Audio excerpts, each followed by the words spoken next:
to my co-worker, Tasha, Hey. Cherie, Keisha, Leslie, Stephanie.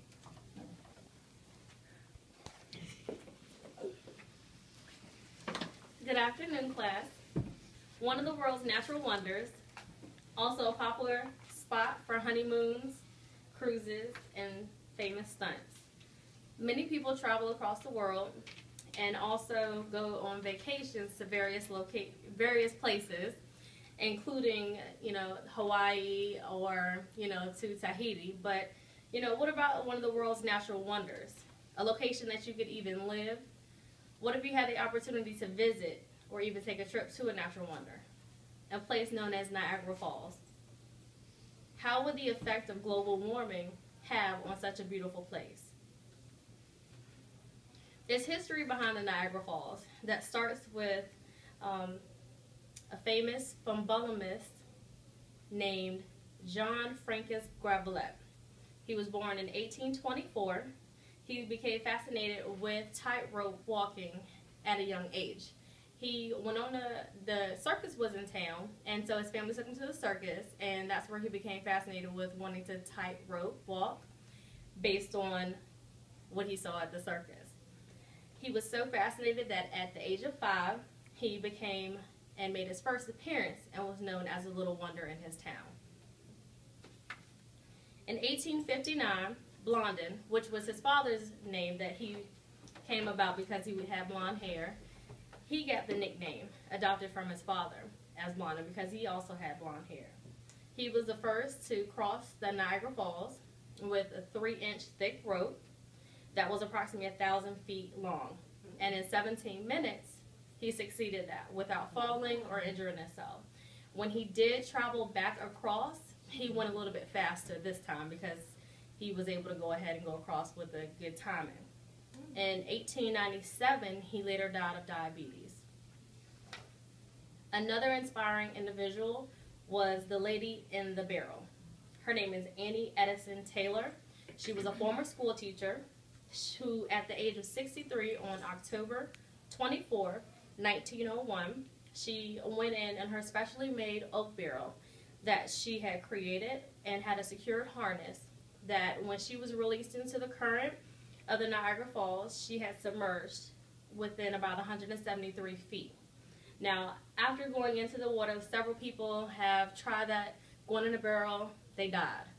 With her, she was actually recovered within 17 minutes. After being submerged, she was alive with minor cuts and minor bruises, nothing severe. She tried to capitalize off of this event because she was one of the ones that went ahead and lived through it, but she didn't succeed through the capitalization of the experiments. It just amazes me that amongst the two of these individuals that tried a popular stunt using the Niagara Falls, they both came timed in at 17 minutes. I find that to be significant amongst some of the research that I looked up on the Niagara Falls. The attractions that this place offers is amazing. The fact that water never freezes, it has upscale hotels, casinos, water parks, you name it. The beauty behind such a historic waterfall amazes me. This place has history that stems from people not surviving, from tightrope walking, from barrel plunges, to now the 21st history being a site for tourists and vacations. Upon my research, I also came across some interesting information that there are 3 types of waterfalls that are surrounding the Niagara Falls. The Horseshoe Falls, which is located on the Canadian side. The American Falls, of course, that will be on the American side by Goat Island. It's separated by Goat Island, and the Bridal Veil Falls. It's located on the American side on Luna Island. From what I've researched, the best side of the waterfalls is the Horseshoe Falls because of the view. Global warming is the continuing rise on the average temperature of Earth's climate system. So what will this mean for the Niagara Falls? About 20 years ago, a NASA scientist named James Hansen appeared before Congress. He indicated that the Earth was warming and that this was caused by the people, by humans itself. he was ignored by these accusations.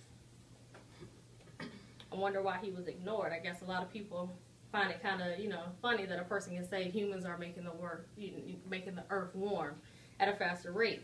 But it came about that years later, there was evidence to prove the earth was warming at a faster rate than predicted.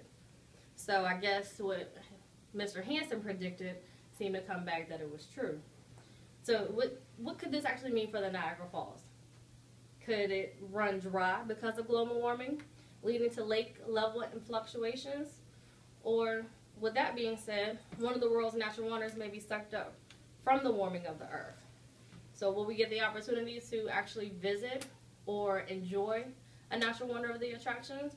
Or will we not be able to see a wonderful place that was created, that was put together, that was not stemming from somebody making electrical work or somebody actually having to put together a waterfall? This was something that was God-made, something that was created for us to enjoy the beauty of it. But will we all be able to actually experience that? So I guess this concludes my speech. I hope you guys enjoyed it. Yes, you did good. You better than me, 'cause